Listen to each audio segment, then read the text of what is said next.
Welcome to the United States of Tiffany. Our commentary offers a humorous take on wrestling. Please note, we're not bullying or attacking the wrestlers. We're engaging with the choreographed sport and its storylines. Our jokes and observations are about the characters and storylines, not the real people behind them. Tourists and citizens alike, welcome. Enjoy the show, and remember, it's all in good fun.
Man, oh man, oh man. Monday Night Raw is over. I ain't gonna sugarcoat it to you. A lot of Monday Night Raw was boring. A lot of it was boring, babe, but it made up for it towards the end.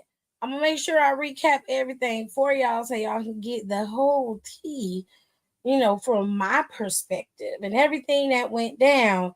We gonna talk about it. So first things first, that was a hell of a steel cage match. I'll tell you that, girl. It was very, very, very interesting. I'll say that. And it gave us exactly what we needed to start the road to WrestleMania for Roman Reigns, Seth Rollins, and CM Punk.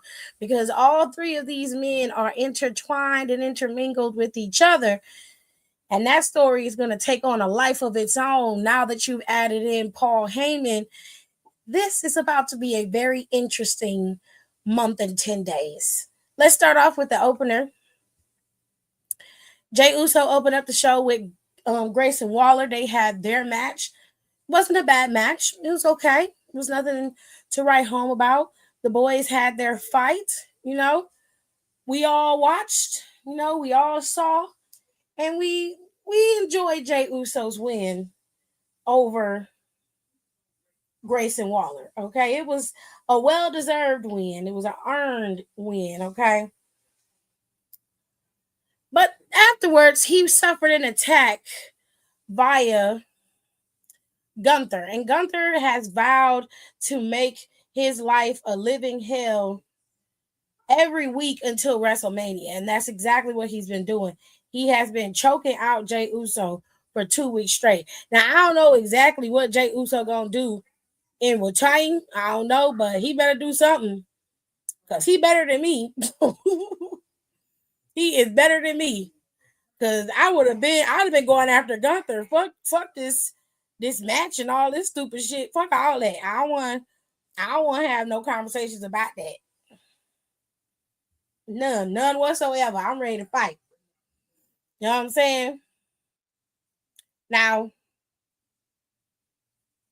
after this was over with, they moved on to the next segment after Jey Uso got choked out. The next thing we got was Logan Paul versus AJ Styles, I believe. And Logan Paul, well, yeah, it was. Logan Paul decided to come out first. Instead of waiting until AJ came out. And basically, he got into it, called it Andrew Schultz. Andrew Schultz basically was like, I ain't come to see you. I came to see, the steel cage match. And I came to see, I'm sorry, I'm in the middle of watching this and talking to y'all. I came to see the steel cage match between Punk and Seth, and I came to see Rhea and them. I ain't come to see you. You was not a part of it. Now, I ain't no fan of Andrew Schultz, but he said what needed to be said. Okay. This led to him attacking Schultz, pulling him out of the seat. Okay, and I was like, well, white on white crime. I could care less about who attacked who at this point. I don't give a damn. He pulled him out. AJ Styles came down there for the save, and Logan Paul got beat up a little bit, got a little phenomenal forearm, and then that's it. He went on ahead and went to the back. He got berated by AJ Styles, and Logan Paul. It seems that we're leading into Logan Paul versus AJ Styles at WrestleMania. I mean, sure. If AJ Styles wants to wrestle Logan at Mania, fine. Whatever. It'll be a nice, bathroom break match for me because I'm just not interested in any of that.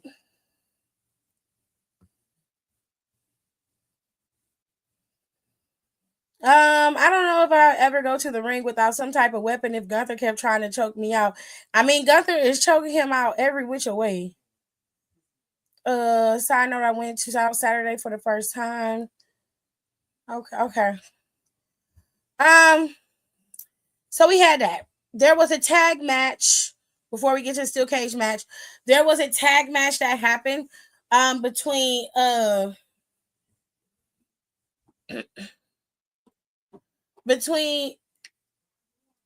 LWO and New Day.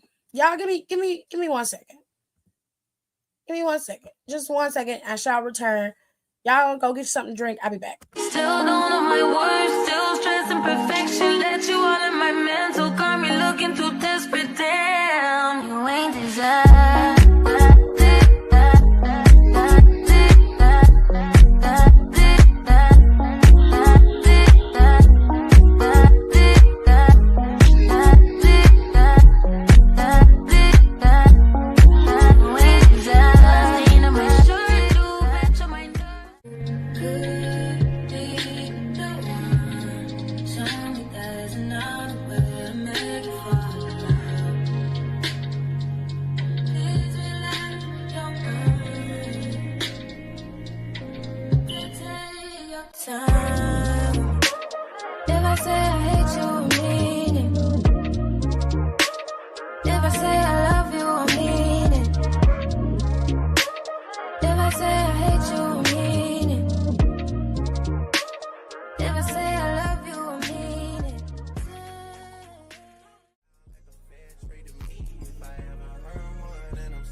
Okay, y'all, so I got everything set up. All right, so New Day had their match with LWO. It was a tornado tag. They seemed to be doing okay in the match until there was some interference from Chad Gable. Now, he claims that he wasn't the one who was interfering in the match.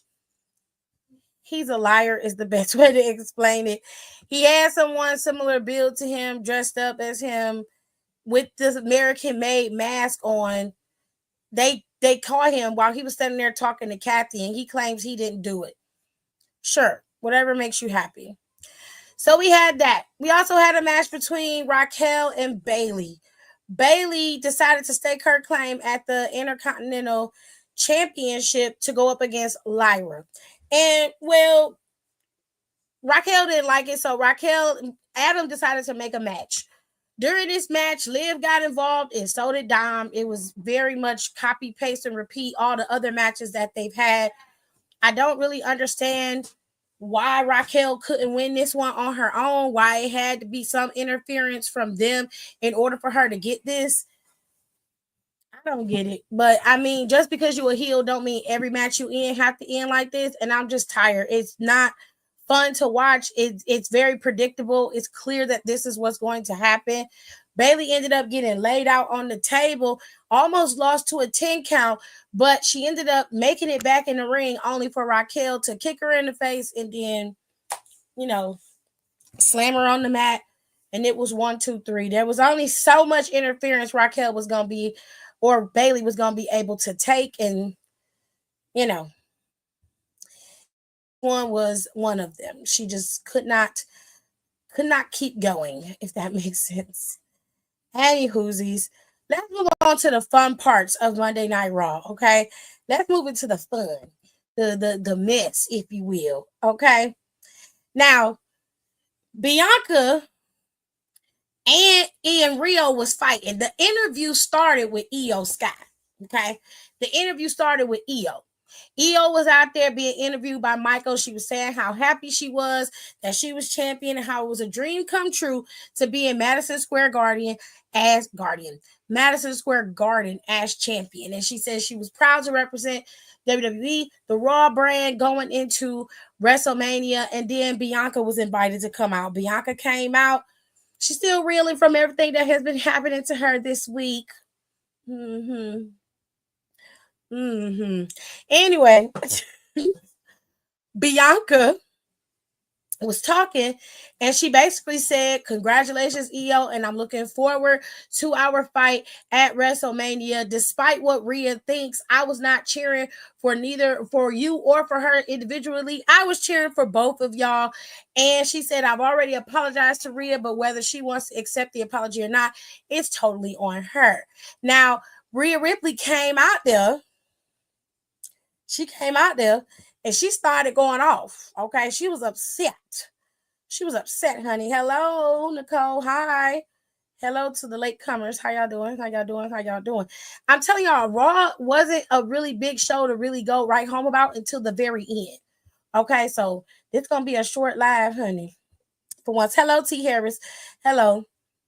Io was sick of that shit. She was. Now, Rhea asked her, she said, what was the reason? She like, what was the reason for you coming out there then if you weren't trying to start no shit? And Bianca was like, girl, I had no intentions of coming out here, but I came out here to watch the match and I was cheering both of y'all, whether you like it or not, or whether you choose to believe it or not, I was cheering both of y'all. I was cheering you and I was cheering her. What's the reason? So Rhea, being in her feelings, went below the belt. She was like, what you should have been doing is worrying about that mess you got going on with Jay and Naomi. I was like, oh, shit. Somebody calling my name. That was messy, honey. Messy. She was like, oh, so that's where we're going to go? You being messy? Okay, Rhea. Okay. She was like, why you were so concerned with me? You should have been more concerned with Io, seeing as how you could never have beaten her. Your real big problem is that you ain't never beat this woman. So you want to take that shit out on me. I was like, uh-oh. The shots have been fired. The shots have been fired. Baby. Rhea said, first of all, and got all up in her face, you know what I'm saying? Got all up in her business, child. And I lost the damn picture. Now, this is the picture where Rhea mushed Io Sky. Io Sky came back and was trying to talk to them like, wait a damn minute. Then Bianca mushed her. Okay? They both mushed her. So Io said, bitch. Don't come here slapping me. Don't be pushing me in my damn face. Both of you hoes ain't champion. I am the champion. Don't you disrespect me like that. The fuck? She slapped the shit out of Rhea. She slapped the shit out of Bianca Belair. And to be honest with you, they both deserve that slap because that girl wasn't doing nothing but trying to get them to relax. Okay, chill out. If you wanted to fight each other, your ass should have been focused on Io last Monday. So it could have been just you and her. Child. It was messy. Io said, I'll fight both of you bitches. If she was real, she'd be like, Bianca, you don't even go here. Because it's a big callback to when Bianca was going after Rhea Ripley. She had a #1 contendership. You remember back in NXT, and Rhea and Charlotte was going at it, but they was completely ignoring Bianca Belair. Same shit, different toilet. You see what I'm saying? Girl. It was messy boots. It was messy boots. Period. Now, let's get to the fun. The fun of the show. Now, I'll tell y'all some of the backstage stuff. There wasn't a lot of backstage stuff going on Monday Night Raw, honestly. But we did get some stuff with Judgment Day. Dominic Mysterio made it very clear that he went backstage and talked to Adam and got a match between between Finn and Braun Breaker for the Intercontinental Championship. This is going to happen next Monday when they go to Brussels. We also had a promo that was cut by Cody Rhodes today, and that promo was very similar to the promo he cut last Friday, but in this promo, he basically ended it with, I'm the captain now, which essentially was a signal, hey, you are no longer the man. It's me. I'm in charge. I am him, and he is me. You are the past. You need to stick with that. You issued a warning, basically. It was like, don't test me. You've already done enough. You, that Neanderthal bitch you be running around with called Travis Scott, and your bald best friend, The Rock, then already did enough. You pushed me too far. Somebody gonna get hurt around here. You understand? Okay, that was the warning. He put it on his Twitter that times have changed. Okay. Now, here is the thing. John Cena's schedule is only for the European tour dates, which is 3 of them. They're going to be in Brussels, London, and they're going to be somewhere else. Let me see if I still have that picture up here on myself. I do, thank goodness. So they're going to be in Glasgow, Scotland on the 24th, London on the 31st, Brussels, Belgium on the 17th. Now, Cody claims he's going to be at Monday Night Raw next week when they go to Belgium, and that is mainly because they're going to be on that European tour. All of WWE is going to be over there with the exception of NXT, I believe. So they're all going to be overseas, and John Cena has probably either paused or he's done filming for now for whatever he was filming in Africa. So he's going to be in Brussels, Belgium, March 17th. We love that for him, and so is Cody Rhodes, which more than likely means that probably The Rock is going to show up here as well. Don't know how this is all going to play out, but this is very, very interesting for us because this Friday they're going to be in Barcelona, Spain. Okay, they're going to be in Barcelona. So it's going to be very interesting. Cody's going to be pulling a lot of double duty this week. It's going to be a fun time. Her jumping up and down in the ring was cute. This smells messy with Dom. Of course. Now, what was messy was the steel cage match. Okay, I will say it did live up to the hype. It was pretty damn good. Both men pulled out all the stops in this match. It didn't get as violent as a Hell in a Cell match does. It didn't, which I didn't expect, and it was still brutal enough for you to watch and just be like, "This is a lot." Now, Seth like suplexed CM Punk off the top of the steel cage, not off the top per se, but he was leaning down in the cage off the top of it, and Seth pulled him down. And as he pulled down, he suplexed him. Okay, now that was a big spot. Then both of them used each other's move or finisher on the others. First, it was CM Punk who used the curb stomp on Seth. He almost got it, but Seth ended up kicking out. He also kicked out of 3 GTSs, which is rare. And CM Punk kicked out of all of the curb stomps that Seth gave to him. He also kicked out of the GTS that he served him with as well. It was at the end where things got funky. Okay. Now, I told y'all that it was Madison Square Garden, and I knew that the tribal chief wasn't going to keep his ass at home for no major venue like Madison Square Garden. I told y'all asses that he was going to be there. Okay, they wasn't in no rinky-dink random city, other cities including my own, but this is Roman Reigns we talking about. Okay, if they're going somewhere major like London, LA, Atlanta, okay, that's where he gonna show up. He going to the major cities. All right, and it was New York, and we hadn't seen Roman since Royal Rumble. Nah, fam, it wasn't happening like that. And it didn't. Because right when Seth was about to win the match, sitting at the door, which is stupid, I said, what the fuck are you doing? Why are you sitting with your back to the ropes? And there was no music hit. So they didn't give you no indication. You could only hear the crowd going stupid because Roman didn't even come from the back on the ramp. Roman came through the crowd. Okay? And I'm like, I know this motherfucker is there. And he was. Showed up, beat the brakes off of Seth. Okay? Beat the brakes off him, curb stomped him on the ground. Almost curb stomped him on the damn steel steps. But that's when Adam come running down the damn. I've never seen nobody run that fast before in my life. Adam comes barreling down that ramp, running down, and it's a long walk. It's a long walk from the back to the ring for Madison Square Garden. It's a long walk, honey. And Adam just a running. He just a running. All I see is this man in a suit jacket flapping. I said, "Where the hell are you? What the?" They stopped him from curb stomping him the second time on the steel steps, but that wasn't the cold part. You see, Roman was watching Pauline in the ring with his ex, and he ain't like that. He said, "I know goddamn well that ain't my wise man in the ring with this motherfucker." He out there like, "Bitch, you gonna go ahead and comfort him in my face?" All right.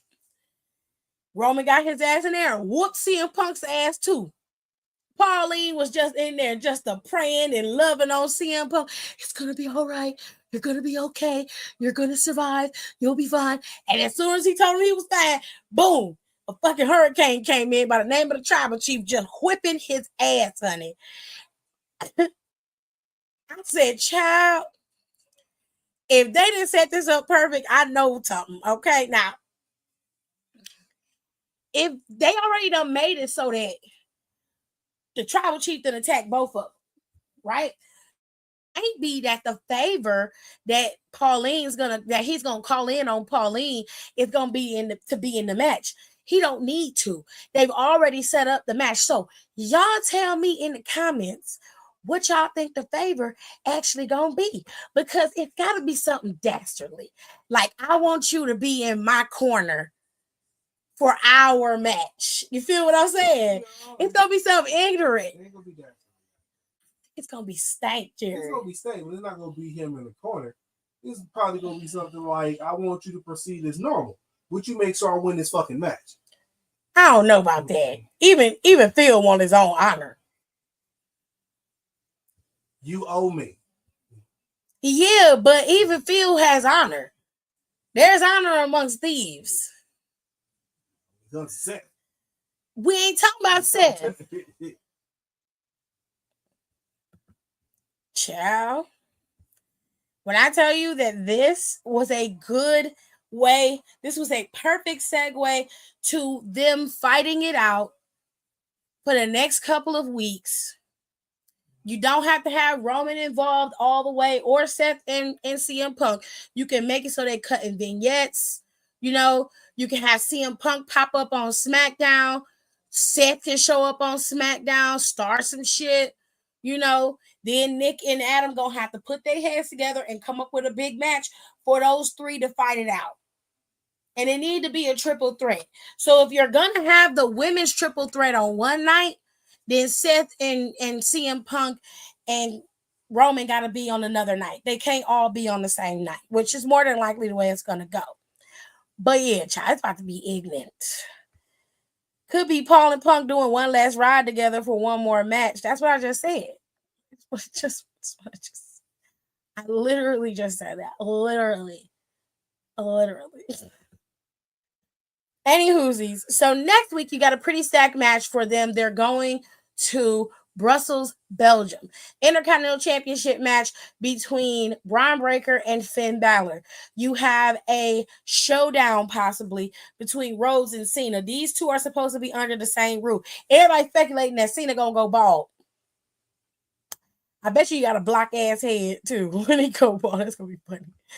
Anyways, we got Penta going up against Ludwig Kaiser in a no holds barred match. Okay. No holds barred. And then we got Ivy Nile going up against Dakota Kai. This is just a regular old match. And then we got Jey Uso facing off against Austin Theory, the other half of A-Town Down Under. So for right now, these are your announced matches going into next week's tour schedule for the European tour. This is going to be a fun time. Friday about to be lit because I know CM Punk is coming to SmackDown on Friday. Friday's going to be a fun time. Today's show, she was a little quiet. She was a little mundane. She was a little serene, but she ended up ramping up at the end. So she needed a little foreplay. She needed a little playtime, and then she got to the good parts later on. So I hope y'all enjoyed the show. I want to tell y'all one thing though. Last night was AEW Revolution. I know some of y'all do not enjoy AEW, but I have to give AEW their flowers for the things that they did do right, not necessarily for the things for the show altogether, just for the things that they did right. Okay, so Revolution was this past week, and it was a pretty solid show. They did well with Toni Storm and Mariah May. I'm going to do a full breakdown of their feud later on this week because I really enjoyed it, and I really want you guys to go and watch it back. You can watch it now on Max because everything is up on Max, but their feud was just wonderful. They had an amazing match at AEW Revolution, as did Will Ospreay and Kyle Fletcher. They had a great match. Takeshita went up against Kenny Omega. Amazing match between those two. Kenny Omega did become the new AEW International Champion. And then you had Swerve Strickland facing off against Ricochet. Solid match between those two. They are the first two black men to compete in a number one contenders match for the AEW Championship.